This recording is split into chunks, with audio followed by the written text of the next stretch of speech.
Hey guys, tonight we're going to step back in time to 17th century England, where we'll follow the daily life of a shoemaker. You'll experience the sights, sounds, and simple rhythms of the day. No smartphones, no social media, just the hustle and quiet moments of a cobbler at work. You might even wonder how you'd survive the first day in such a world. Spoiler, it's a lot harder than it sounds. But don't worry, you'll get the hang of it. So, before you get comfortable, take a moment to like the video and subscribe, but only if you genuinely enjoy what I do here. I wouldn't want to distract you if I didn't have your full attention. Also, drop a comment to let me know where you're tuning in from and what time it is in your part of the world. I love knowing that this little journey is reaching far and wide. Now, dim the lights, maybe turn on a fan for that soft background hum, and let's ease into tonight's journey together. The morning light seeps through the small, dusty window of your shop, just enough to make the cobblestones outside glisten from last night's rain. The air is cool, but the sun is starting to promise warmth, and you can already hear the sounds of the bustling streets outside, the cart wheels, the distant chatter, the clinking of iron from the blacksmith down the road. You stretch, your body sore from last night's sleep in the narrow cot in the corner. Being a shoemaker in London isn't easy, and your work doesn't stop just because you're tired. Today promises to be another long one. You step over to your workbench, where your tools are neatly arranged. The leather smells earthy and rich, the wood of your tools worn from years of use, each scratch and dent a memory of the work you've done. You don't need to be told, you know it's time to get to work. Before you even step out the door, you pause. It's the first day of the week, and you're already behind. There's the leather that needs curing, the orders that need finishing, and the repairs that customers have left to collect. And don't forget the one you've promised to the duke, who's likely waiting for his shoes with that look of impatience only royalty can afford. You can already imagine his mild disappointment when the shoes aren't perfect, but you'll try anyway. You always try. The street outside is already full of life. The market is just down the road, and the local vendors are setting up their stalls, calling out to passersby. You've seen it all before, but it still holds a certain charm, the hustle of it all, the comings and goings of so many lives intersecting. You start your day by walking through the street, your wooden clogs clacking softly on the cobblestones. The air smells of wet earth and fresh bread, and you can feel the weight of the day settling on your shoulders. Your first customer of the day is an elderly man with worn-out boots. His eyes are tired, and he moves slowly, as though every step is a conscious effort. He needs repairs. Of course, everyone needs repairs. His boots are beyond saving, but you'll try, you always try. After a brief exchange of pleasantries, you settle into your rhythm. As you repair, you think about the craft, how every shoe you repair, every stitch you sew feels like a small victory. This is your world. You don't just make shoes. You make them last, you make them personal. You know that for your customers. These shoes are more than just leather and wood. They are part of their identity. You are shaping their lives in ways they'll never truly understand. But as you work, your thoughts begin to drift. You can't help it. It's quiet here in the workshop, save for the sounds of your hammer and the occasional chatter from the street outside. The smell of leather fills the air, and for a moment, you forget about the demands of the world. Instead, you think of your own life. What did you want out of this? Was it just to survive or something more? The door creaks open, bringing you back to the present. Another customer, and so the cycle continues. You finish with the elderly man's boots, handing them back to him with a smile. But you can already feel the weight of the day settling in. You don't have much time to relax, not when the whole street is buzzing with business. Another customer is already waiting. This time a young woman with a frantic look in her eyes. She's holding a pair of delicate slippers that have clearly seen better days. The heel is falling off. The stitching is coming undone. She's nervous, but you reassure her with the calmness you've learned over the years. Don't worry, you tell her, we'll get them back to you in no time. As you begin your work on the slippers, you can't help but notice how the sun has climbed higher in the sky, and the street is growing warmer. The cobbler's square is slowly filling with life, the sounds of merchants shouting, children laughing, the occasional dog barking. The air smells of fresh-baked bread from the nearby bakery, and the scent mingles with the leather and wax in your workshop. You catch yourself wondering how it must feel to be one of those merchants. They seem to live with an energy you can only dream of, always on the move, always making deals, always talking. But that's not you. You've always been the quiet type, content to work with your hands, to let the hours slip by in the company of your leather and tools. The young woman's slippers are finished soon enough, though, and as you hand them back, she thanks you profusely. You nod and wave her off, and as she leaves, you take a brief moment to rest your hands, which are sore from hours of working with leather and wood. You don't mind it, though the physical work is a comfort in its own way. It gives your mind something to focus on, something tangible to hold on to. You take a quick glance around your workshop. The room is small but cozy. There's a single window that lets in just enough light to work by, and a small stove in the corner that keeps the chill at bay. You've got a few shelves lined with rolls of leather, boxes of nails and tacks, and several pairs of shoes in various stages of repair. The scent of the leather and the wax is familiar now. Like an old friend, the clock on the wall ticks steadily. It's ticking, the only sound filling the silence for a moment. You find comfort in its rhythm, its quiet consistency. It's like the hours are flowing past, one after another, just as they always do. The work might be hard, but it's steady. It's what you know. As the afternoon wears on, you find yourself getting lost in the task at hand, your mind wandering less and less. Your hands have developed their own rhythm, moving effortlessly between tasks. Cutting, stitching, hammering, it all feels like second nature to you now. The door to the shop creaks open again, and you turn to find a man standing there. His face is familiar. He's one of the local aristocrats, a man who often has shoes and boots made to order. You've done work for him before, though this time he doesn't seem to be in as much of a rush. He stands at the door, looking around with a slight smile on his face, and you get the sense he's more interested in conversation than in the actual work. "Good afternoon," he says, stepping into the shop. "How's business?" You chuckle lightly, setting down your tools for a moment. You know, it's the same as always. A bit of work here, a bit of work there. The aristocrat nods, and for a moment, the two of you stand there in silence, watching the sun begin to set outside. It's a quiet kind of evening, the kind where the world feels a little bit slower, a little more at ease. It's a stark contrast to the rush of the morning and the afternoon's frenzy, but you welcome it. A part of you knows that in this small shop, at this particular moment, everything feels as it should. The aristocrat finally pulls a pair of boots from under his arm and hands them to you. "I need these fixed. You're the best man for the job." You take the boots, inspecting them for a moment. The leather is worn, but they can be saved. You nod, knowing this will take more time and care than the usual repairs. But you're used to that. This is what you do. As he turns to leave, he pauses for a moment, looking back at you. "I hear you've been working on some new methods, a bit of innovation in your craft. Is that true?" You shrug, trying not to show how pleased you are to hear the praise. "I try to keep up as best I can." "Well, keep it up. There's nothing like a good pair of shoes," he says with a wink, before heading out into the street, leaving you alone with your thoughts once again.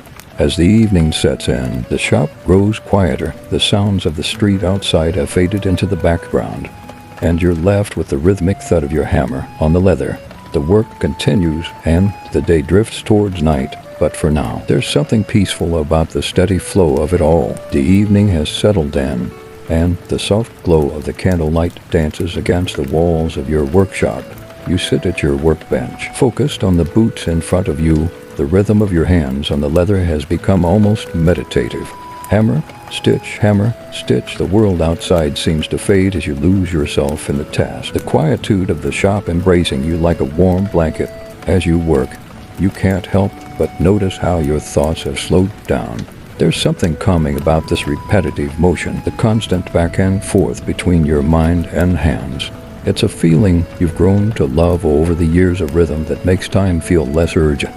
For a moment, you almost forget where you are, the bustling street outside, the busy markets, and even the aristocrat who came earlier. It's just you, the boots, and the leather.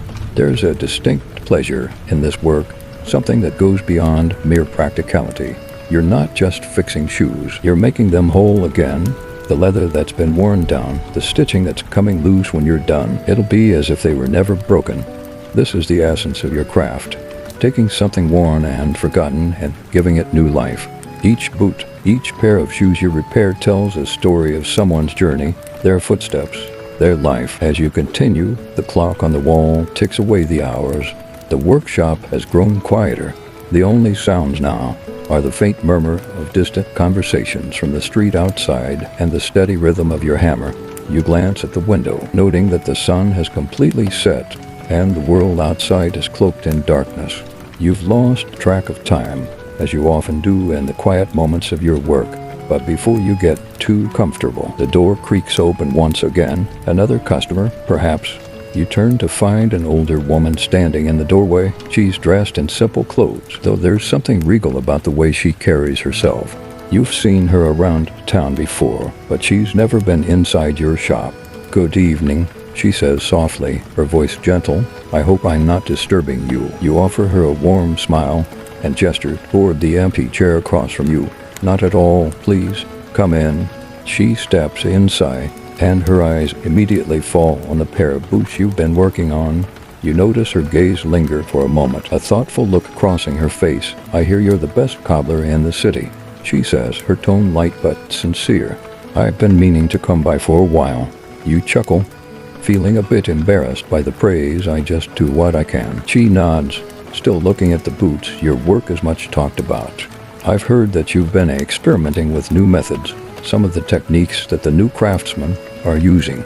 You don't know how to respond. It's true. You've been trying a few new things here, and there's some new stitching techniques, a bit of innovation with the tools. But it's nothing extraordinary. At least that's how it feels to you. I try to stay up to date." You finally say, "But the old ways, they're hard to let go of." She smiles, a knowing look in her eyes. "Yes, I understand. But progress is important, too. Don't you think? The world is changing." You nod, unsure how to respond. You've heard people talk about progress. It's about the changes happening in London. The streets are growing busier, the market's more vibrant, and even the way people dress is changing. It's a city of transformation, and sometimes it feels like you're being left behind. But there's a certain comfort in the old ways, a stability that feels safe. You've built your life around this craft as quiet, steady work. The thought of change, of having to adapt to something new, makes you feel uneasy. But you can't deny that the world is moving forward. Maybe you, too, will have to keep pace. The woman clears her throat, breaking you from your thoughts. "I didn't come here just to talk about the future, though. I need a pair of shoes made for a ball, you see. My daughter is getting married, and I want something special." You nod, standing up from your workbench to greet her properly. "A wedding, you say? That's quite an honor. I'd be happy to help." As the two of you discuss the details of the shoes materials, design, and fit, you realize that this is just another chapter in the ever-changing story of your life as a shoemaker. There are moments of quiet, of routine, but there are also moments of excitement, of new challenges. It's a delicate balance, but it's one you've come to appreciate. You take down some notes, making sure to get the specifics of her order, and as she leaves, she offers you a final piece of advice. "Don't be afraid of change, dear. Sometimes it brings the most beautiful things." Her words linger in your mind long after she's gone, and for a moment, you sit in the silence of your shop, reflecting on what she said. Maybe she's right. Maybe change isn't something to fear. Perhaps it's something to embrace as you return to your work. The evening grows even quieter. The only sound is the rhythm of your hands as you continue to fix the aristocrat's boots. The shop feels smaller now, the space almost too quiet, and yet there's a certain peace in this quiet. It's a peace you've come to cherish, a peace that can only be found in the slow, deliberate pace of a shoemaker's day. The shop is now bathed in the soft, flickering light of your candle. The world outside has turned a shade of indigo, and the street noise is nothing more than a distant hum, as if the city is gently winding down for the night. The slow and steady rhythm of your work continues, the hammer meeting leather, the thread gliding through with practiced ease. You've lost track of how many hours have passed since the aristocrat left, but you've been so immersed in the boots that you hardly care. The world outside is in motion, but here in your shop, time feels like it's moving at a slower pace.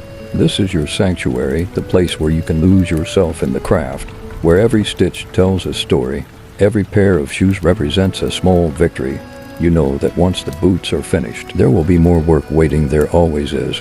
But for now, it's just you, the leather, and the quiet satisfaction of a job well done. As you pause to stretch, your eyes wander over to the small table in the corner where your tools are laid out. It's simple, nothing flashy, but it's everything you need. The worn wooden handles of your chisels, the small leather mallet you've used for years, the needles that seem to be an extension of your own fingers. Every tool has a story, just like the shoes you create. They've been with you through thick and thin, and somehow they've come to feel like old friends. You could never part with them, no matter how old or weathered they get. You glance out the window, your eyes briefly catching the moonlight streaming through the glass. It's a full moon tonight, and it casts a pale light across the cobblestones outside. You imagine the streets must be quieter now, the markets long closed, the shopkeepers heading home for the night. You've always found something peaceful about the quiet of the city at night. It's as if the world slows down, giving everyone a chance to rest before the chaos of the next day begins. But then your thoughts are interrupted by the faint sound of footsteps outside your door. At this hour, you pause for a moment, wondering if perhaps it's one of your neighbors or another late-night customer. The streets can sometimes be full of surprises, and in a place like London, you never know when someone will need a shoe repaired. Even at this late hour, the door creaks open, and you glance up to see a man standing in the doorway. He's dressed in dark clothes, his face obscured by the shadow of his hood. His posture is stiff, and he doesn't say anything at first. You stand up from your workbench, wiping your hands on your apron, and take a step forward. "Can I help you, sir?" you ask, trying to sound calm, though a small part of you feels a bit uneasy. It's not that you're afraid of strangers. You've had plenty of customers come and go, but something about this man feels different. He's not like the usual crowd. The man doesn't answer immediately. Instead, he steps forward slowly, his footsteps deliberate. When he finally speaks, his voice is low, almost a whisper. "I need a pair of boots, special boots for an important journey." His words send a shiver down your spine, but you try not to show it. You've heard your share of odd requests over the years, but something about this one feels particularly strange. You take a moment to assess him, his clothes, his posture, the way he holds himself, as if you can glean something about his intentions from his body language. But it's hard to say. There's an air of mystery around him, something you can't quite place. "Of course," you reply, trying to keep your voice steady. "What kind of boots are you looking for?" He pulls his hood back slightly, revealing a face that is both familiar and foreign. His eyes are sharp, almost unnervingly so, and there's something about the way he looks at you that makes your skin prickle. He places a small, weathered map on your workbench. The map is old, its edges frayed, and the ink is starting to fade, but there's something about the way the map is folded that catches your attention. It's not a map of the city, not one of the usual ones that people use for navigating the streets of London. It's something else. "This is for a journey," the man continues. "I need boots that can withstand difficult terrain." You glance at the map, noting the markings and symbols that seem out of place. There's something about this whole encounter that doesn't sit right with you. Still, you've learned over the years not to judge a customer by their appearance or their strange requests. Your job is to make shoes. You make them for everyone, no matter who they are or what they need them for. "All right," you say, trying to sound more confident than you feel. "I'll make sure the boots are strong and durable. You'll have them by morning." He nods, but there's something strange in the way he looks at you. "They must be perfect. I'll be back to collect them in the morning." Without another word, he turns and leaves, his footsteps echoing down the street. You stand there for a moment, staring at the map on your workbench. It feels like a puzzle, one you don't quite understand, but can't shake the feeling that it's important. You try to dismiss the thought, focusing instead on the boots in front of you. But as the door closes behind him, the room feels a little darker, a little colder, as if his presence has left a mark on the space. You glance at the clock. It's well past midnight, and your work is far from finished. You take a deep breath, trying to push the uneasy feeling aside. There is still work to be done, and tomorrow promises to be just as busy as today. But as you return to your boots, a small part of you wonders who that man was, and what kind of journey he was preparing for. The early morning light trickles through the window, casting long shadows across the wooden floor.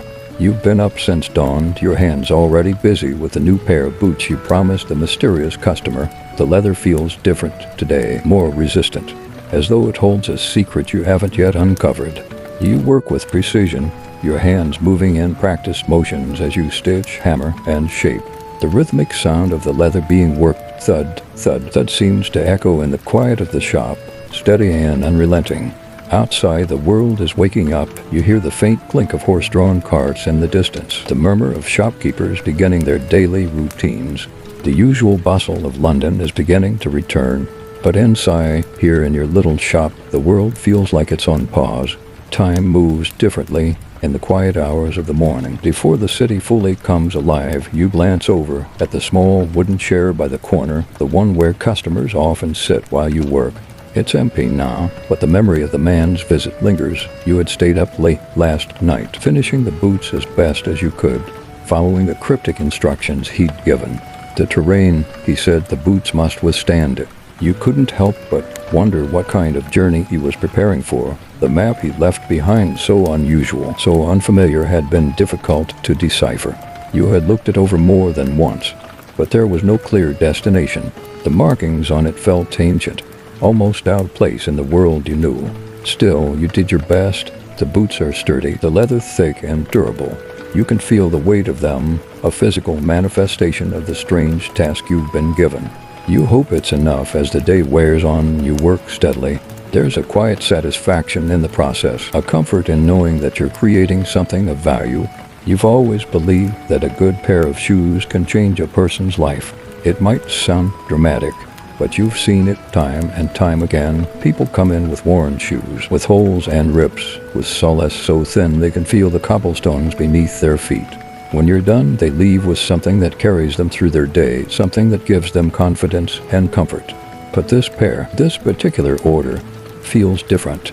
You can't shake the feeling that they're meant for something more, something bigger than just a walk through the streets of London. By mid-afternoon, the boots are ready. They're perfect, or at least as perfect as you can make them. You stand back and examine your work. The leather is smooth, the stitching tight, and even the soles solid. They're built to last. That much is certain, but you still wonder if they're enough. If they'll be enough for whatever strange journey awaits. You set the boots aside for a moment, your hands a little stiff from hours of stitching. You take a seat at your workbench and lean back, letting your thoughts drift. You think of the city, of all the lives you touch through your work. Every pair of shoes you make is a small part of someone's journey. But this pair is different. It feels like it's connected to something bigger. But what? You shake the thought from your head and return to the task at hand. There's a knock at the door, and you look up, surprised to see the man from last night standing there. He's back, and he's exactly as he was before, silent, cloaked in shadow, with that same intensity in his eyes. You're early, you remark, standing up from your bench. I was expecting you later. He doesn't answer right away. Instead, he steps into the shop, his eyes immediately locking onto the boots resting on your table. He doesn't seem to notice the rest of the shop, the tools, or the clutter around him. He just looks at the boots, and you can tell from the way his gaze hardens, these are the ones he was waiting for. Are they ready? He asks, his voice low. You nod, feeling a sense of relief wash over you. They are. I've made them to last. Strong leather, durable stitching. They should hold up no matter what you put them through. He steps forward, running his fingers over the leather, inspecting every detail as if he can somehow read the history of the boots just by touch. When he's satisfied, he nods once, curtly. These will do, he says simply, but there's something in his tone that makes you wonder if he's truly satisfied or if he's just playing his part. You hand him the boots, feeling a strange sense of finality. It's as if this moment, this transaction, is the end of something. The man takes the boots, his fingers brushing against yours as he does so. You can't help but notice the coldness of his touch, like his skin hasn't seen sunlight in years. His grip is firm, but there's no warmth in it. He looks at you one last time, his sharp eyes piercing through the dim light of the shop. Thank you, he says, his voice almost a whisper. And with that, he turns and leaves, disappearing into the street without another word. You stand there for a moment, watching him go. There's something unsettling about the whole encounter, the quiet, the secrecy, the way he seemed almost unnatural. You shake the feeling off. but it lingers like a shadow that refuses to fade. As the door closes behind him, you return to your workbench, your mind still buzzing with thoughts of the man and his strange request. But soon, the sounds of the city, distant conversations, the clatter of carts bring you back to reality. You focus on the boots you've yet to finish, the ones that need mending, the soles that need replacing, and yet, even as your hands return to their familiar rhythm, you can't help but wonder, what kind of journey was he really preparing for? And where would those boots take him? The days blur together after the man's visit. Your shop, like the city around you, has fallen back into its usual rhythm. The market is bustling, the cobblestones always underfoot, and the usual customers stop by for repairs or new shoes, yet that strange encounter continues to sit at the back of your mind. It gnaws at you, quietly but persistently, like a melody you can't quite place. It's not just the man's odd request or the strange map he left behind. There's something about the boots you made for him, something about the way he seemed so eager to take them, almost as if he had been waiting for them his entire life. You can't shake the feeling that you've played a small part in something much bigger than yourself. Your hands, however, don't have time to dwell on questions that have no answers. The next batch of work is already waiting for you. You begin stitching another set of shoes for a local merchant. His request is simple enough: boots with reinforced soles to withstand the long days of standing in his stall. But as you work, you can't help but glance toward the small corner of the shop where the mysterious boots once sat. The thought lingers, but there's no use in dwelling on it. You've learned over the years that thoughts like these are often a luxury you can't afford. The work demands focus, and the shop is full of distractions. Customers come and go. Children play outside in the street, their laughter drifting in through the open window. And as the day wears on, the shop fills with the familiar scent of leather and oil. By the time evening approaches, you've completed the merchant's order and set it aside. The light outside is beginning to dim, and the air in the shop grows cooler. You start cleaning up, wiping down the counters and organizing your tools. It's a small ritual you've always enjoyed, putting everything in its place, preparing for the end of another day's work. There's something soothing about it, something that makes the chaos of the world feel a little more manageable. Just as you finish, a familiar sound breaks through the quiet, a light tapping on the door. You look up to see a figure standing outside. You can't see their face clearly, but you can tell it's a woman. She's standing still, just beyond the threshold, as if waiting for you to invite her in. Her posture is calm, but there's something about the way she stands, something almost expectant. You hesitate for a moment. It's not often that women stop by your shop, and even more rarely do they come alone in the evening. But you know better than to judge someone by their appearance. After all, anyone could need shoes. Regardless of who they are, you walk over and open the door, greeting her with a polite nod. "Can I help you, madam?" you ask, your voice carrying the quiet professionalism you've honed over years of customer interactions. She smiles faintly, her eyes briefly glancing over your shop before settling back on you. Her gaze is steady, unnervingly so, and you can't quite place what it is about her that feels different. There's a certain intensity in her eyes, but also a hint of something softer, something hidden. "I was hoping you could," she replies, her voice soft but confident. "I need a pair of shoes, something special. Something that will help me travel far." The request sends a small shiver through you, not because of the words, but because of the way she speaks them. You remember the man's words from the other night, the boots, the journey. It's too much of a coincidence. You try to shake off the thought, but it lingers. "I can certainly help with that," you reply, your hands already moving to the workbench to gather materials. "What kind of shoes do you have in mind?" Her eyes flicker toward the back of the shop, where the boots from the other day once sat. You notice the way she glances at them, a brief, almost imperceptible look, before she focuses back on you. "Something durable," she says, her voice taking on a slightly more serious tone. "Something that can withstand the unknown." You pause, your fingers stilling in the act of pulling out a piece of leather. You don't know why, but the request feels familiar, too familiar, as if you've heard these words before.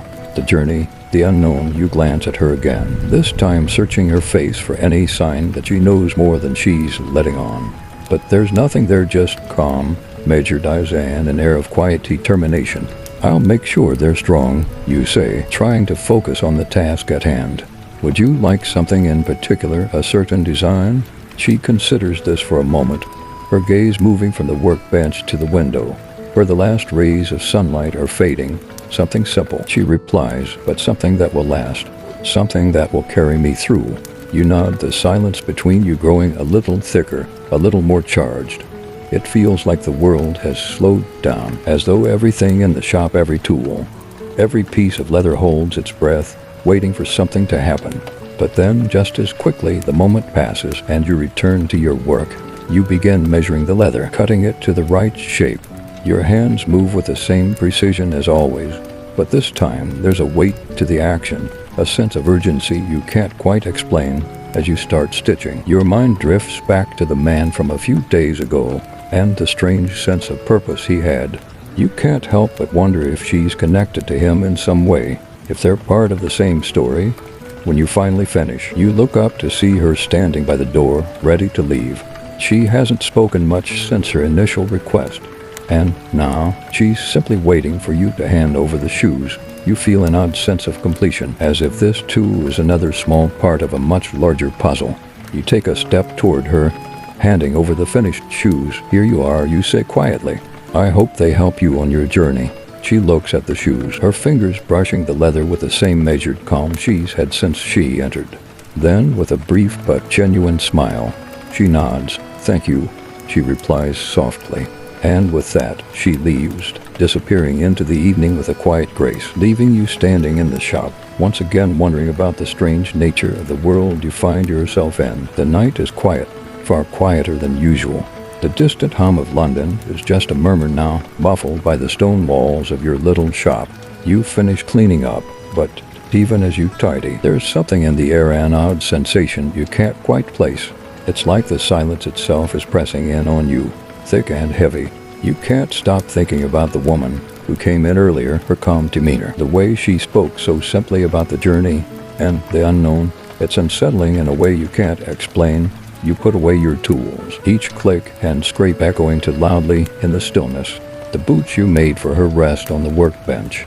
They look almost out of place, sitting there now, as if they belong to someone else entirely, and yet there is a strange comfort in them. You know that feeling, well, the satisfaction of finishing a task, of creating something tangible out of nothing.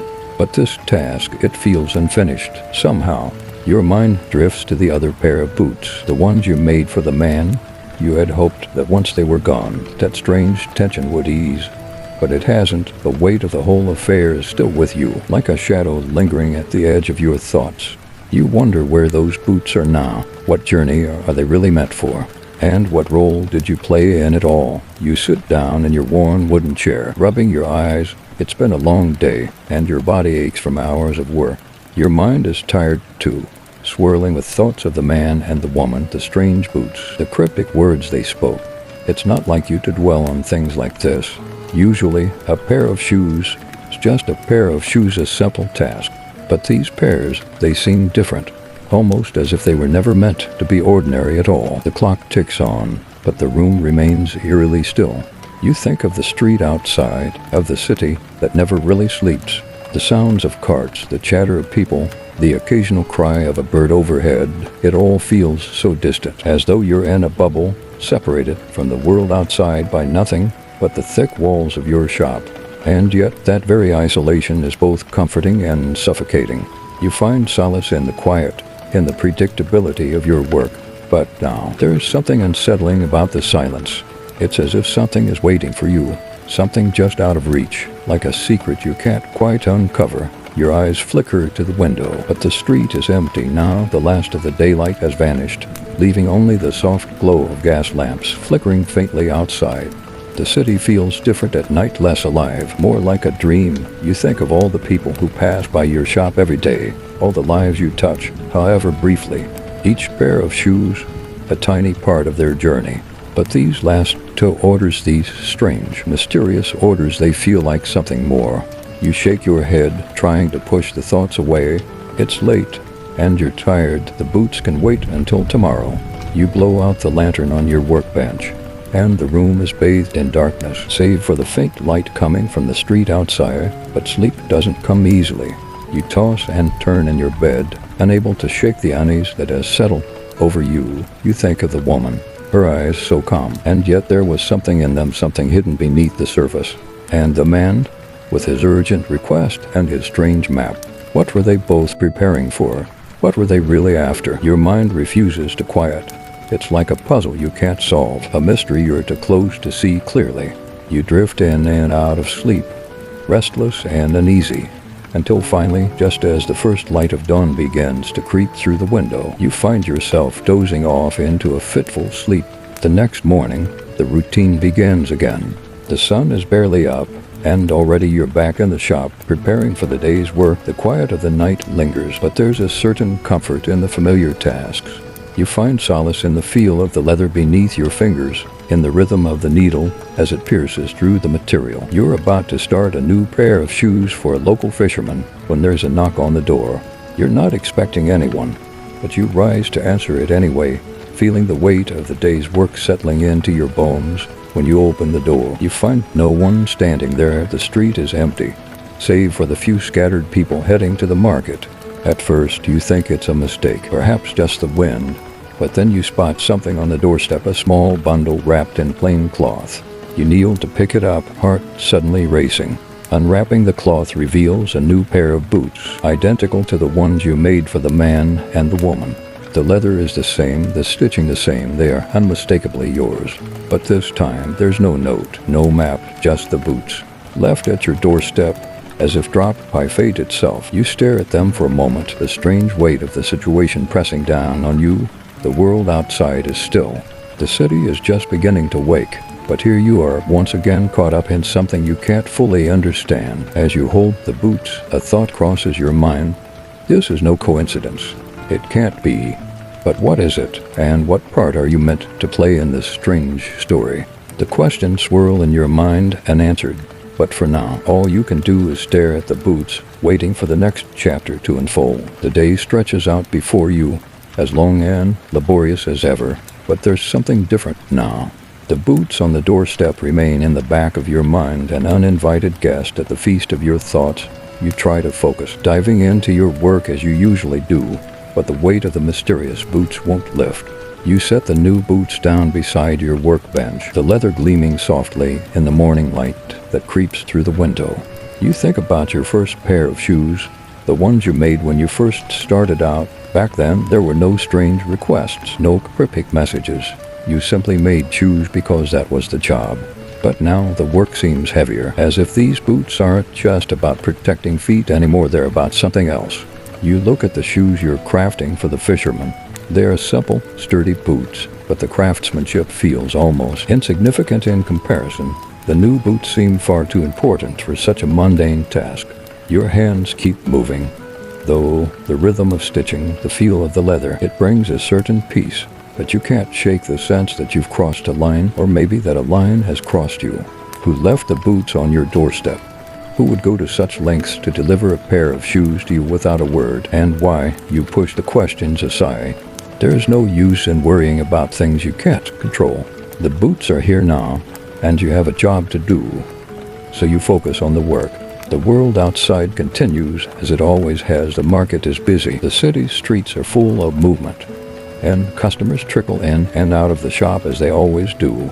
But somehow it all feels different now. The weight of the boots hangs over you, casting a long shadow on the familiar. At noon, a regular customer arrives, an old man who needs a pair of sandals repaired. You greet him, offering the same polite smile you always do, but your mind isn't fully on the conversation. You make small talk as you work, but it's a struggle to keep your focus. The sound of the needle pulling through the leather seems louder than usual. The click of the hammer on the saw is echoing in the shop. It feels like everything is happening in slow motion, as though the whole world is holding its breath. The man talks about his family, about his children and grandchildren, but you only hear the hum of his voice, barely processing the words. Your hands move almost automatically as you finish his repairs. When you hand the sandals back to him, you smile and nod, but inside, there's only the thrum of unease. The boots on the workbench keep drawing your attention, and the feeling grows stronger. Something is coming. You try to ignore the gnawing feeling in your stomach. It's not the first time you've had an ominous sense of foreboding, but it's the first time it's felt this real, this close, just as the door chimes again. You lift your head. You recognize the figure immediately. It's the woman from the other night. She enters the shop with the same measured calm as before, her eyes briefly scanning the space before settling on you. You offer her a polite greeting, trying to mask the odd tension in the air. "Good afternoon, madam," you say, trying to sound like yourself. "How may I assist you today?" She doesn't immediately respond. Instead, her gaze falls on the boots on the workbench, her eyes lingering for just a moment, longer than they should. There's an odd familiarity in her expression, something you can't place. "I see you've received my gift," she says quietly. "I hope they are to your liking." Your stomach tightens. You don't know how to respond. The boots are hers. There's no mistaking it now. But how did she know you would receive them? And why hadn't she mentioned them when she left your shop? Her words hang in the air, heavy with meaning. The boots. You begin, unsure how to continue. "How did you?" She cuts you off, her voice calm, almost too calm. "The boots are part of something much bigger than either of us. But you played your part, just as I've played mine." You blink, trying to process what she's saying. Her words sound cryptic, full of meaning, but also distant, as if they belong to a world you don't understand. "And what part is that?" you ask, your voice sounding smaller than you meant it to. She steps forward, her eyes not leaving yours. There's no malice in her gaze, no threat, just a quiet certainty, as though she knows something you don't. "Everyone has their role to play in this world," she says, her tone soft but firm. "You, my friend, are a maker. You make things that carry people through their lives, whether they know it or not. The boots you made for me, they will carry me far, far beyond this city, far beyond what you could ever imagine." The way she speaks is unsettling. It's like she's not speaking to you as a customer or even as a person, but as something else, something smaller. "You should be proud," she adds, her voice softening. "You've helped shape something important, but the journey is just beginning." She turns to leave, pausing at the door for just a moment, as though waiting for you to say something, but you don't know what to say. The words feel heavy in your mouth, and you watch in silence as she steps into the street, disappearing into the throng of passers-by. For a long time after, you stand there, unsure what to make of the encounter. What did she mean? What was it she thought you had done? The boots still sit on the workbench, their leather gleaming in the fading daylight. And now, more than ever, you feel as though you've crossed a threshold, entered a story that isn't entirely your own. The shop, the city, the work, everything feels ordinary again. But the weight of the conversation lingers, the strange sense of being part of something bigger, something you don't fully understand. You pick up the boots again, running your fingers over the stitching. The smoothness of the leather, the weight feels different, now heavier, almost as if they are no longer just shoes. What purpose do they serve? What journey will they take her on? The questions only seem to multiply, swirling in your mind as the evening sets in. You know one thing for certain. This is not the end. The story isn't finished, and you are a part of it, whether you want to be or not. The evening passes in a haze of thoughts, each one swirling around like a whirlwind inside your mind. The boots rest on the workbench, almost taunting you, their presence lingering in the air. You try to ignore them, but it's impossible. Every time you look away, you find your gaze being drawn back to them, like a magnet pulling at your very soul. You work late into the night, unable to shake the unease that has settled in your chest. The shop is quiet again, save for the sound of your tools clinking softly on the workbench. The air is thick with the scent of leather and wood, familiar and comforting, but now it feels like the very walls of the shop are closing in on you. You finish your work for the day, another pair of shoes for a customer, and find yourself staring at the boots once more. The craftsmanship is flawless, as it always is, but this time something is different. You feel the weight of the shoes, not just in your hands, but in your very being, as though these shoes have been imbued with something beyond their physical form. You shake your head, trying to dispel the thoughts.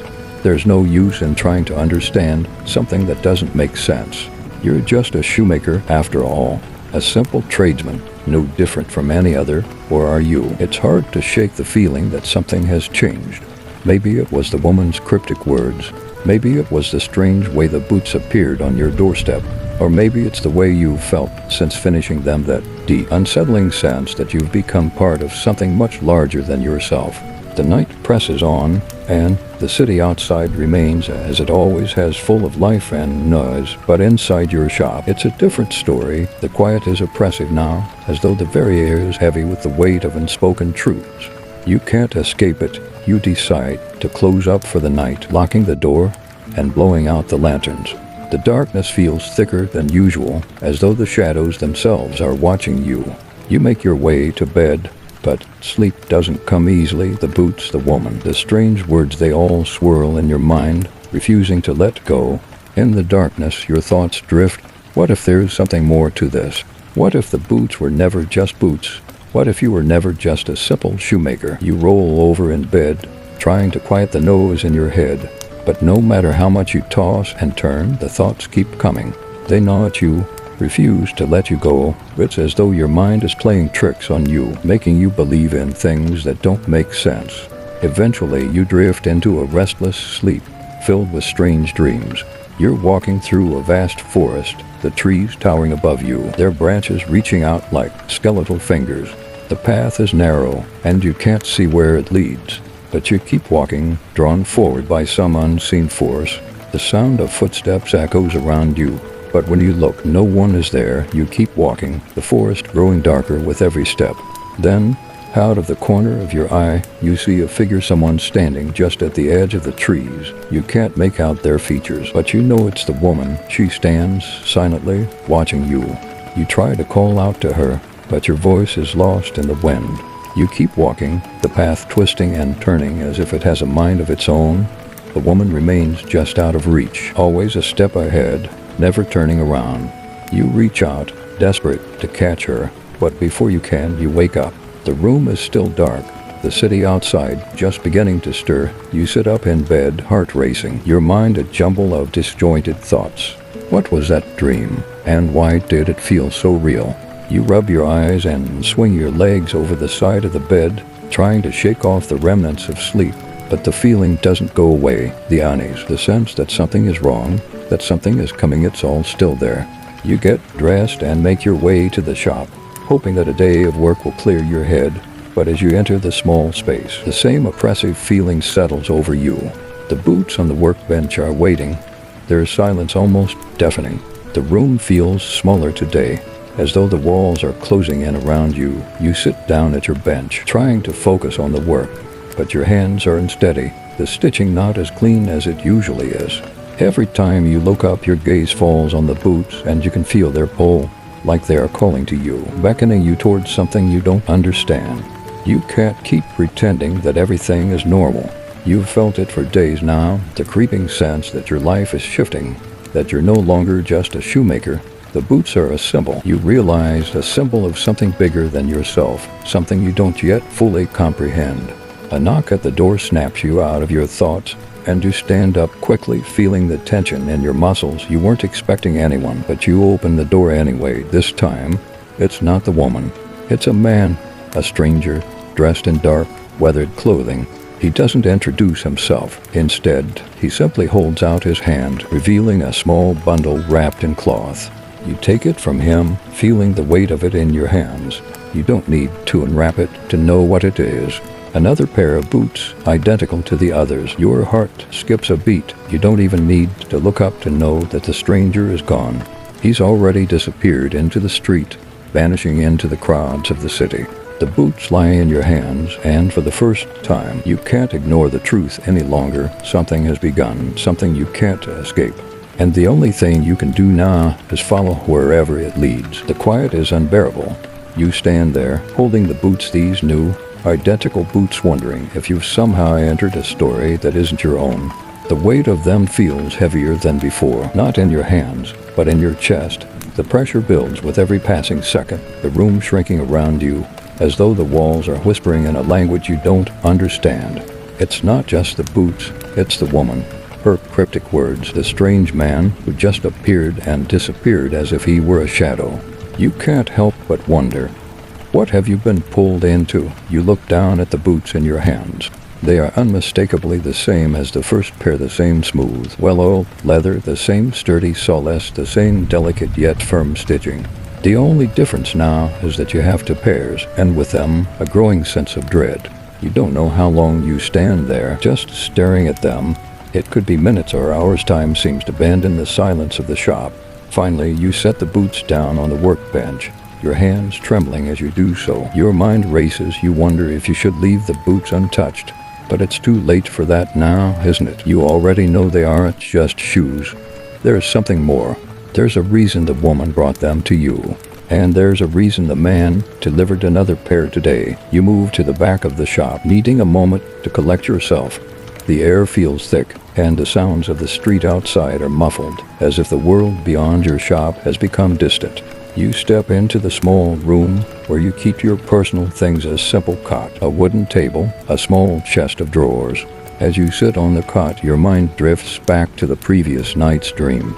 The forest, the woman in the distance, the path you were forced to follow. What did it all mean? Why had you been walking down that narrow, twisting path with no way out? You try to shake off the memory, but it's impossible. The dream lingers in your mind like a stain that won't wash away. You wonder if it was a warning, or worse, was it a vision of what's to come? The sound of the door chimes pulls you back to reality, and you rise quickly, heart racing. You're not expecting anyone. But there it is again, the unsettling feeling that someone is watching you. You open the door, half expecting the woman or the mysterious stranger to be standing there, but it's neither of them. Instead, it's a familiar face, one you haven't seen in years. Arthur? You blink in surprise, not sure if you're seeing things. The man standing in front of you is an old friend, one you used to work with in another shop long ago. His hair is graying at the temples, and his face carries the weight of time. But his eyes are still sharp, still alert. Good to see you, Thomas, you say, though you can't quite hide the wariness in your voice. There's something different about him today, something you can't quite place. I've heard rumors, Thomas says, his voice low. Strange rumors about a shoemaker, about boots. You blink, unsure what to make of this. Rumors, you echo. What kind of rumors? Thomas glances over his shoulder, as though making sure no one else is listening. They say you've been visited by someone, a woman, and that she left something behind. Boots. I believe. You feel your stomach tighten. The boots, of course. It's impossible to escape them now. I don't know what you mean, you say, trying to keep your voice steady. But even you can hear the doubt in your words. Thomas raises an eyebrow, clearly not convinced. You can lie to yourself all you want, but you can't lie to me. I've heard about what's been happening, and you're not the only one. You're not the only one she's visited. She's been going to others, too. Your heart skips a beat. Others, he nods, his expression grim. You're part of something now, something much bigger than just shoemaking. I don't know the details, but I know enough to be scared. You take a step back, trying to process everything he's saying. Your mind is spinning, each word he says only adding to the confusion. But one thing is clear now: this isn't just about boots. It never was. What? What do you mean? You ask, your voice barely above a whisper. What is this all about? Thomas hesitates for a moment, his eyes flickering to the boots on the workbench. I don't know, he admits, his voice heavy with concern. But I think it's time you stop pretending you don't know what's going on. You've been chosen, and once you've been chosen, there's no going back. The weight of his words settles over you like a dark cloud. Chosen? What does that even mean? And why you? Why were you the one picked for this, whatever it is? He takes a deep breath, as though gathering his thoughts. I came here to warn you. Whatever this is, it's not good. People are talking. People are scared. Your mind races, but your body feels rooted to the spot. You want to ask more, to demand answers. But before you can speak, Thomas turns and walks away, disappearing into the street with no further words. You stand there, the door slightly ajar, your thoughts swirling like a storm. Chosen, this doesn't make sense. Why you're just a shoemaker, just someone who fixes things, who makes shoes to help people walk. There's nothing special about you. Nothing that would explain why you'd be chosen for something dangerous. You glance back at the boots on the workbench. Two pairs now, and both are waiting for something. Waiting for you. You close the door slowly, the reality of what Thomas said sinking in. The walls feel like they're pressing in on you, the air thick with the weight of unanswered questions. The world outside seems to have shifted again, and you have no idea what's coming next. All you know is that you can't ignore this any longer. You have a part to play, whether you want to or not. The following days blur together in a haze of uncertainty. You try to focus on your work, but the weight of what Thomas said lingers like a shadow in the corners of your mind. You've been chosen, but for what and by whom? These questions gnaw at you relentlessly, each one more pressing than the last. The boots are always there, sitting on your workbench, their presence unyielding. You can't seem to get away from them. Every time you look away, they pull your attention back like magnets.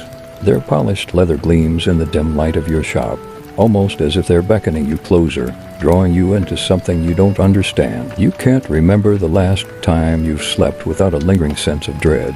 The dreams have intensified, the dark forest, the path that seems to go on forever, and the woman who stands just out of reach. You try to convince yourself it's nothing, just the result of stress and sleepless nights, but deep down, you know it's more than that. You know something is coming, and yet there's a part of you that's drawn to it, a part that wants to understand what's happening, even if it means diving into the unknown. The other part of you, the part that once felt safe in the routine of shoemaking, is terrified of the journey that lies ahead.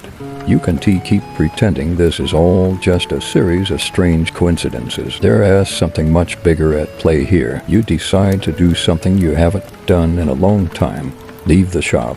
You know deep down that it won't solve anything. But maybe, just maybe, it will give you the distance you need to think clearly. The streets outside are bustling as always, with merchants shouting their wares and children running in every direction. It's a relief to breathe in the fresh air and feel the pulse of the city around you. For a moment, you almost forget about the boots, almost. You walk for a while, hoping the movement will clear your head. But as you pass familiar places, you begin to notice things that seem off. A man you've seen countless times before, he's staring at you now, his eyes narrow and unblinking. You glance away quickly, dismissing the feeling of unease that rises in your chest. But then you see it again, another person you know, but they aren't looking at you, they're looking at the shop. Their gaze lingers too long, too intensely, and for a moment, you feel as if the entire city is aware of you in a way they weren't before. You quicken your pace, trying to shake off the feeling of being watched, but it only intensifies. Everywhere you go, people glance at you, whispering to one another, their eyes following you as you move through the crowd. You can't help but feel like a target, like the entire world is converging on you, pulling you back toward the shop. The feeling is overwhelming.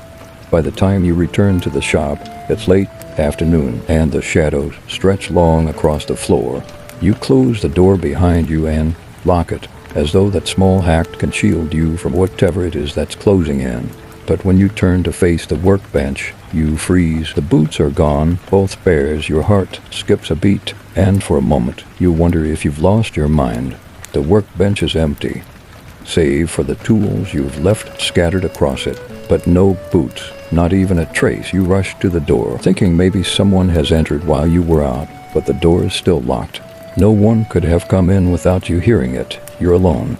You search the shop, frantically running your hands over every surface, but there's nothing. The boots are gone, vanished. You sit down heavily, your head spinning. What's happening? Where are the boots? Were they ever really there? Or is this all some twisted game playing with your mind? The thought that they might be connected to something greater, something ancient, makes your skin crawl. But the nagging sensation that they were never just ordinary shoes, the same feeling that's been haunting you since you first laid eyes on them, won't leave you. And then, as if in response to your desperation, you hear a faint knock at the door. It's soft, almost imperceptible, but it's there. You rise slowly, your legs unsteady beneath you. You don't want to open the door, but you know you must. You reach for the handle, your hand trembling, and pull it open. There's no one standing on the other side. Instead, there's a small, neatly wrapped package on the doorstep, resting in the dimming light of the evening. Your stomach churns as you crouch down to examine it. There's no name, no sign, just a plain brown wrapping with twine tied around it. You take a deep breath and undo the knot. Inside, there's a single boot, just one. It's identical to the other pair, smooth leather, sturdy sole, and yet it feels different somehow. You run your fingers over the surface, and it's almost as if the leather is alive, pulsating faintly beneath your touch. You don't need to wonder what this means. You already know the boots are still here, and they're calling to you. This is just the beginning. You hear a rustle behind you, a soft whisper in the air, like a voice you can't quite hear. You turn quickly, but there's nothing there. The room is empty, just as it was moments before, and yet you feel it, the presence of something unseen, something watching, waiting. The boot rests in your hands, its weight undeniable. The journey has only just begun. The world outside seems to blur together in a haze of uncertainty. You spend the next few days staring at the single boot, wondering if it's somehow mocking you. You try to return to your routine, to the comforting click of your tools, and the steady rhythm of your work. But it's impossible to ignore the feeling of something wrong. The boot is always there, a constant reminder of whatever it is you've been drawn into. You try to put it aside, but it's almost as if it's waiting for you to take the next step. Every time you look at it, it feels like it's pulling you closer to a truth you don't understand. You can't seem to escape it. Each night you lie in bed, staring at the ceiling, wondering if this is just some strange dream, but the sensation is too real, too vivid. You can't shake it, and the dreams keep coming. The forest, the woman, the winding path. Each time the dream becomes more intense, more vivid. It's like she's trying to tell you something, but the words remain just out of reach. And then, just when you think you might finally be able to escape it all, the knock comes again. It's not loud this time, but it's unmistakable, soft, persistent. You stand still, your heart racing in your chest. The boot is still on the workbench, staring back at you, as if it's daring you to open the door. But you already know, it's time. It's time to find out what this is all about. You take a deep breath, trying to steady your nerves, and approach the door. You hesitate for just a moment, listening to the silence outside, but the knock comes again. A little louder this time. You open the door this time. There's something different. It's not a package, not a letter. It's a person, a woman. Her face is still obscured by the hood of her cloak, and her presence is as unsettling as it was before. But there's a certain calmness about her now, a sense of purpose that sends a chill down your spine. She stands there for a long moment, her hands folded neatly in front of her, as if she's waiting for you to speak first. You're frozen, unsure of what to say, but she doesn't seem to expect anything from you. Instead, she simply holds out her hand. You hesitate, a strange knot forming in your stomach. You've never been one for confrontation, especially not with strangers who seem to know more about you than you do yourself. But the feeling that this is inevitable washes over you. You step forward, your heart pounding, and place your hand in hers. The moment your fingers touch her skin, a strange warmth spreads through you, and for a brief instant, you feel as if the world has shifted. The air is different, lighter somehow, as if something unseen has moved within the room. Come, she says softly, her voice like a distant whisper, but it's enough to send a shiver down your spine. It's time. You follow her without speaking, too stunned to resist. You don't even know what you're walking into, but there's no turning back now. You've been drawn into something, some force bigger than yourself, and now you're about to learn its truth. The street outside is quiet, the sounds of the city muffled as you walk beside her. The night feels colder than it should, and the shadows stretch unnaturally long. The moon hangs high above, casting everything in an eerie glow. It's like you've entered a world between worlds, and it's impossible to tell where reality ends and whatever this is begins. She leads you to an alley you've never noticed before, one that feels as if it's been hidden away from prying eyes. You would never have found it on your own, not in 100 years. At the end of the alley is a door. It's old and weathered, but there's something about it that feels familiar, like you've seen it before, but you can't quite place where. She opens the door with a gentle push, and you step inside. The room is dimly lit, and the air smells faintly of earth and smoke. There's a large wooden table in the center of the room, covered in strange artifacts, maps, old books, and objects you can't identify. The walls are lined with shelves, filled with what appear to be more boot shoes like the ones you've seen, but different, older, darker. This is where it begins, she says, her voice low. This is where the story starts. You glance around the room, trying to make sense of it, but nothing seems to fit. The boots, the woman, the strange dreams. It all feels like pieces of a puzzle that don't quite align. Who are you? You ask finally, your voice shaking slightly. You've been holding the question in for too long, and now it seems like it's the only one that matters. She turns to face you, her eyes intense and knowing. I am the keeper of the path. She says simply, the one who leads, you are the one who follows. Her words send a chill through you, and you take a step back, feeling suddenly more aware of how small you are in this strange, unknown world. You don't have to do this. She continues, her voice softening. But you must understand, this is not just about boots. This is not just about shoes. This is about a journey, one that will change everything. Your life will never be the same once you take this step. It's not just a choice, it's your destiny. The weight of her words presses down on you, and for a moment you're paralyzed. Destiny? Is this what this is all about? Is this some twisted fate you've been chosen for? You think back to everything that's happened so far, the woman, the boots, the strange dreams, and you wonder if you can go back to the life you once knew. But as the silence settles around you, you know the answer. There is no going back. The woman's words hang in the air like a heavy fog, and you can't help but feel the weight of what she's just said. Destiny. You had thought you were just a simple cobbler, a man with a shop and a modest living.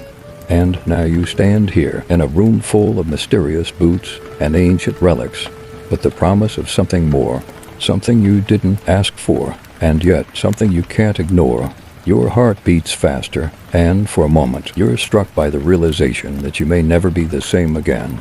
The world feels as though it's expanding around you, and yet you're rooted in place, unable to move, unable to turn away. The woman watches you closely, as if waiting for your decision, but there's something in her gaze, something unspoken, that tells you there is no easy way out. You've come this far, and the path ahead has already been set in motion. You will wear them, she says, breaking the silence. Her voice is gentle, yet firm. The boots, they are the key. The key to what? You glance at the boots scattered around the room, their dark leather shining faintly in the dim light. You've seen these before, of course, but now there's a deeper, more unsettling recognition in your chest. These boots, each pair, each design, they are not just shoes. They are symbols. They represent something much larger than you can fathom. The woman steps toward the table, her movements slow and deliberate. She picks up a pair of boots that look remarkably like the one you've seen on your workbench. It's as if she's offering them to you, though you've never seen them in such detail before. The leather, the stitching, the intricate patterns, they almost seem to pulse, alive with an energy you can't explain. This is the first step, she says, holding the boots out to you. When you put them on, the journey begins. The path will open before you. You can feel your pulse quicken at her words. A journey, the idea of it sounds absurd, and yet you feel an overwhelming pull. The boots, the woman, the strange atmosphere of the room, it all seems like a dream, and yet it's so real. You take a hesitant step forward, unsure of what to do next. Do you take them? You think about the life you once had, the simple days spent working on shoes, the quiet comfort of your routine. Can you really throw all that away for something you don't understand? And yet there's something inside of you that can't turn away, something that tells you this is where you're meant to be. You reach for the boots, your fingers brushing the smooth leather. A strange warmth spreads through your body as your hand closes around them, and for a moment you wonder if you've made a mistake. But then, as if answering the question in your mind, the woman nods slowly. You'll see soon enough, she says. Put them on, you'll understand. You don't hesitate any longer. You sit on the nearby chair, feeling the weight of the boots in your hands. The leather feels heavier than it looks, as though it's carrying the weight of history, of fate. You slowly slide your feet into the boots, and the moment they fit perfectly, something shifts. It's subtle, almost imperceptible. But it's there, a small click, like the turning of a key, and just like that, you feel it, a strange pressure, a shift in the air around you. The woman watches you intently, as if she's been waiting for this moment. The path has opened, she says softly, her voice reverberating in the stillness of the room. You are no longer just a cobbler. You are a traveler, bound for places you can't yet imagine. The words don't fully register, but you feel them nonetheless. A cold breeze sweeps through the room, and the candles flicker, casting shadows that seem to stretch unnaturally long. You glance around, suddenly feeling the weight of something unseen pressing down on you. The woman steps back, and you notice that the room, this strange, hidden room, seems to be changing. The walls are shifting, the artifacts on the table flickering as though they're in motion, and the door that once seemed so solid now appears distant, as though it's moving farther away with every second. "What's happening?" you whisper, panic rising in your chest. The air around you grows heavier, colder. "The boots," she says, her voice calm but urgent. "They are not just shoes. They are the doorway. The path is opening. Follow it, and you will understand." You turn to her, the question on the tip of your tongue, but the words don't come. Instead, your attention is drawn to the doorway, which now seems impossibly far away. You feel an overwhelming urge to move toward it, to take the next step. And before you can even think about it, you're walking. The world around you shifts as you step across the threshold, and you're no longer in the small room with its strange artifacts.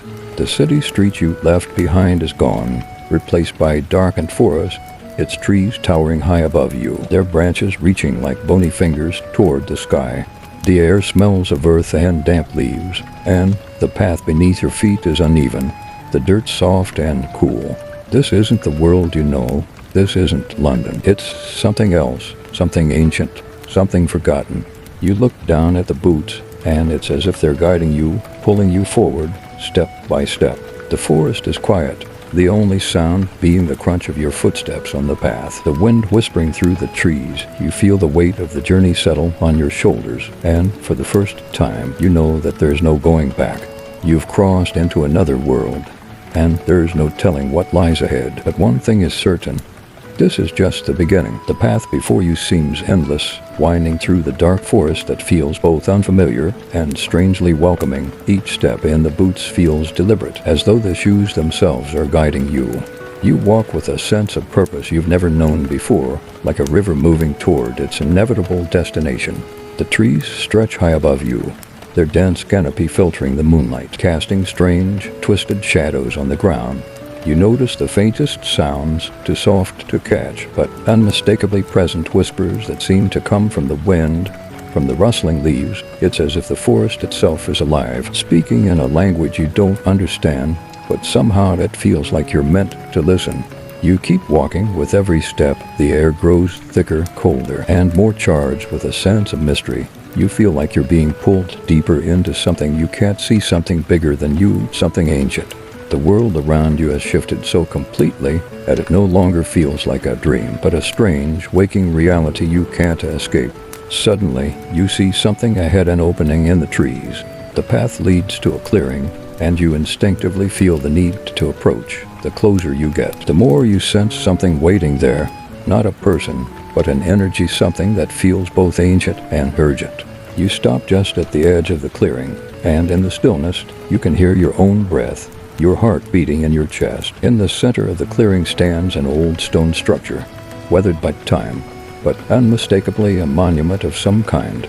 It's not a building in the way you would know a building. It's more like a great circle, a ring of stones, each one worn smooth by the passing of centuries. The stones seem to pulse with an almost imperceptible glow, and as you approach, a strange hum fills the air, like the vibrations of some forgotten instrument. You take a tentative step forward, your boots making no sound on the soft, moss-covered earth. The moment you cross the threshold of the stone circle, a sudden chill sweeps through you, and the air shifts once more. It feels like time itself is warping, bending to an unknown force. You shiver, unsure if it's the cold or the weight of what you're about to face. Then the whispers grow louder. They're no longer just in the wind, they're in your head, wrapping around your thoughts, urging you to listen, to understand. Words, half-formed, flit just beyond your comprehension. The language is old, ancient, something that feels as though it has existed long before your time. You can't make sense of it, but you know deep down that it's important. You need to hear it. Suddenly, the stones at the center of the circle begin to glow brighter, the pulse of light quickening. You feel the boots tightening around your feet, pulling you closer to the center, as though the shoes are urging you to step into the glow. You take a deep breath, your heart pounding, and step forward. The ground beneath you shifts, and before you can react, the world around you begins to blur, the edges of the clearing dissolving into a whirlwind of color and light. The whispers are deafening now, louder than your own thoughts, and for a moment, it feels as though you might be swallowed whole by the force of it. But just as suddenly as it began, the world stills. The colors fade, and the clearing returns to its quiet, haunting beauty. The hum in the air is gone, and the only sound left is the beating of your own heart.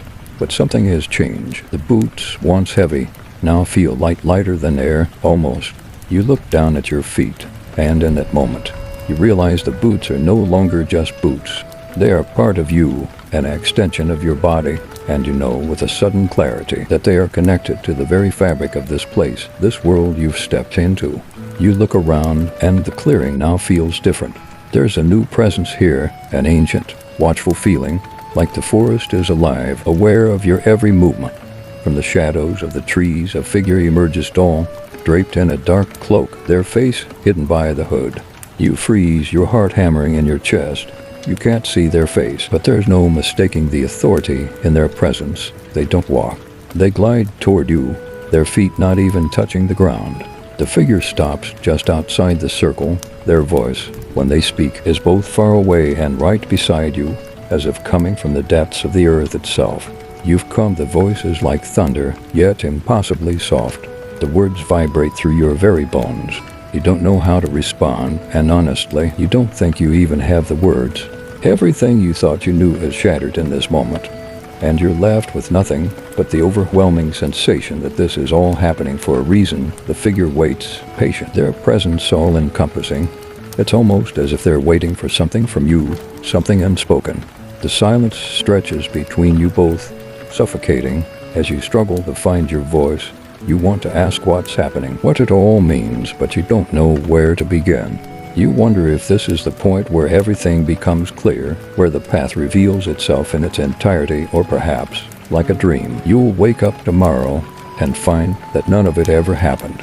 But the moment the thought crosses your mind, the figure speaks again, their voice steady and calm. Do not doubt this path. They say the journey has only just begun. You are the key, the traveler, and now you must choose. Before you can process the question, the world around you shifts once again, this time with a quiet force that tugs at your very soul. You feel the weight of the boots, no longer just footwear, but something deeper anchor you to the earth beneath you. The decision you must make is not just about what you will do next, it's about who you will become. You inhale sharply, knowing that this is the moment where everything changes. The figure before you doesn't move, but there's a tension in the air now, an undeniable weight that presses against your chest. You can feel the gravity of their words settling in, anchoring you to the moment, the decision you must choose. The phrase repeats in your mind like a chant, each syllable sinking deeper, more insistent. The boots on your feet suddenly feel heavier again, the leather whispering against your skin, as if reminding you of the strange journey that brought you here. How did you go from a simple cobbler in London stitching shoes for a living to standing in a mystical forest?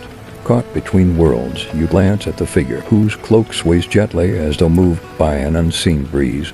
Their face remains obscured by the hood, but the intensity of their presence fills every corner of the clearing, every shadow in the forest. They know something you don't.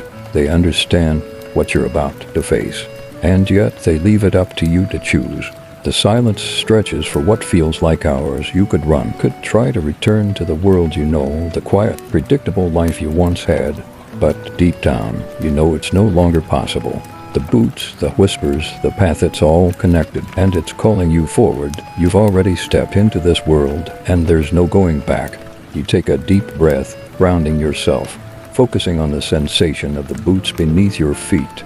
It's strange, almost as if the very ground responds to your touch, shifting under your weight as you stand in the center of the stone circle. The air grows thick again, the hum returning with quiet force, a low vibration that seems to resonate with the core of your being. The choice is yours, but it's not just a choice of action. It's a choice of destiny. What must I choose? You ask, your voice barely a whisper, but it rings through the clearing, as if the trees themselves are listening. The figure stands still, their presence unwavering. Then, slowly, they raise a hand, and you notice that their fingers are long, pale, almost translucent. Like ancient bones, they point to the stone circle beneath your feet. The journey begins here, they say, their voice echoing in the stillness. But where it ends is up to you. The words linger in your mind, echoing with a sense of finality. You've come so far, and now the path is yours to define. The boots are not just a means of travel, not just a tool, they are a key to something far greater, a force that will shape your destiny. You think back to the moments before you put on the boots when everything was simple, when you were just a man in a small shop, fixing shoes. How strange it seems now, how distant. The world you left behind is a shadow, barely a memory compared to the one unfolding before you. The wind picks up, swirling around the clearing, rustling the leaves. It's as if the world itself is urging you to make your choice, to take the next step, to claim your place in this vast, mysterious world. You take another step forward, feeling the boots mold to your feet, aligning you with the earth beneath you. The figure remains silent, watching you closely, but there's a flicker of something of approval, perhaps in the depths of the shadows beneath their hood. I'm ready, you say, more to yourself than to the figure, though you know they hear you. The words are strange, coming from your lips, yet they feel right. For the first time in what seems like forever, you know you're on the verge of something important, something irreversible. The figure nods, though it's hard to tell whether the motion is a sign of agreement or something else entirely. Then go walk the path. It will reveal itself to you in time. And with that, they vanish. One moment, they are there, and the next nothing, but the echo of their voice lingers in the air. The clearing is silent once again, but the weight of their presence remains, like a mark burned into your memory. You stand alone in the center of the stone circle, the boots beneath your feet grounding you to this place. You take a deep breath, the crisp night air filling your lungs, and with a final glance at the clearing, you turn and step into the forest. The path is no longer obscured, it stretches out before you, clear and unwavering, like a ribbon woven through time itself. You walk, one step after another, each footfall bringing you closer to whatever awaits in the distance. The whispering leaves, the pulsing hum of the earth, it's all part of the journey now. And you know that this is just the beginning. The boots will take you further, deeper into the unknown. There are mysteries to uncover, truths to discover, and your place in all of this, whatever it may be, is waiting for you just ahead. The moonlight filters through the trees, casting an ethereal glow on the path, and as you walk, you can't help but feel that you're not alone, not anymore. The forest, the boots, the whispers, it's all interconnected, and somewhere in the distance, you know that the answers you seek are waiting for you. It's time to continue. It's time to embrace the journey.